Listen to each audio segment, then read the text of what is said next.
In this little movie, we're going to use the tab dialog box to insert a leader, which is a character that leads to a tab. Common leaders are periods or underlines. So let's get started. I have my registration form here, which is a common use for leaders as well as menus, formatted the way I want it to. First step is to insert the invisible character for a tab so that I can create the leader. So I'm going to hit tab and zoom in so you can see this is what the invisible character for tab looks like. A tab won't work unless you have the invisible character there. So let's insert one in here after address. And don't be afraid if it looks all squashed up like that. That doesn't matter. It may look squashed up. And then I need a character between city, state, and zip and after zip. Like that. I need one after email. And notice I'm removing any extra spaces because those will make a difference. Okay, and one after phone. Beautiful. So my next step is to create the tabs.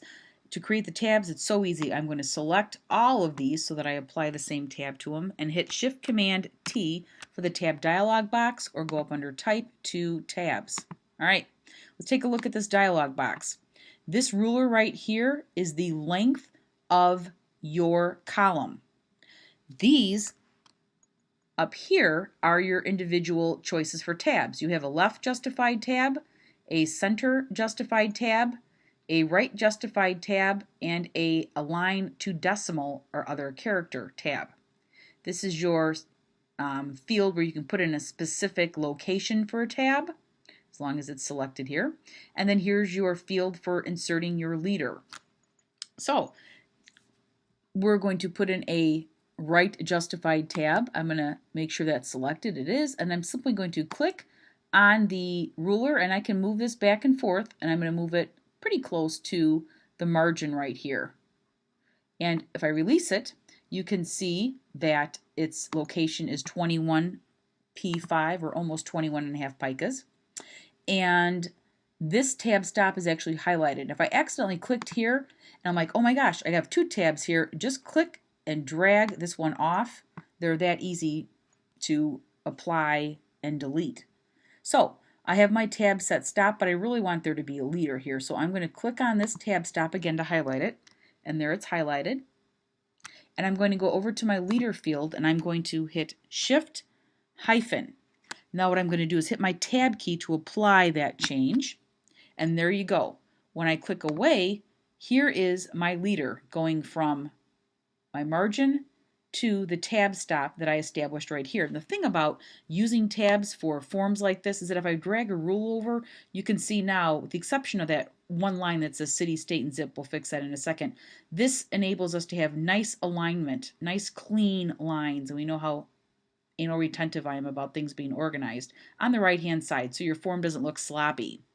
So let's fix this particular line here right away. So I'm going to kind of bring this down here. I'm going to have my cursor in this one particular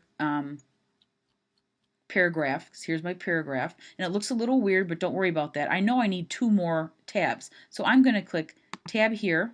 And I'm actually going to put my leader in, Shift hyphen. Then I'm going to click tab here, and I'm going to go Shift hyphen and hit tab again to apply that change. So this is looking pretty good, but the fun thing about this is it's a very visual thing. So I need to adjust these tabs a little bit because my zip, I want that to be a little bit smaller line, and I also want my state. I mean, we all know Illinois is not going to take up that much room. I might adjust it just a little bit more, and then voila, I am finished, finito. There I have nice, neat lines for a form done really within a few seconds. Okay, that's the first tab stop that I wanted to show you. The one last function of a tab I wanted to show you is how to create a left and right indent at the same time. So I'm going to put my handy dandy cursor in my paragraph, and I'm going to make sure that I have all of my old tab stops removed here. And really it's as easy as a keyboard shortcut, which is Shift Tab. Doing Shift Tab will push whatever it is, however you divide up your text, all the way to the left and all the way to the right. And this is something that's really commonly seen on business cards, but really the problem is that you have to literally memorize the keyboard shortcut, which is, I will hit delete, Shift Tab, and that will give you a left and right aligned tab stop. Thank you for viewing. Bye-bye.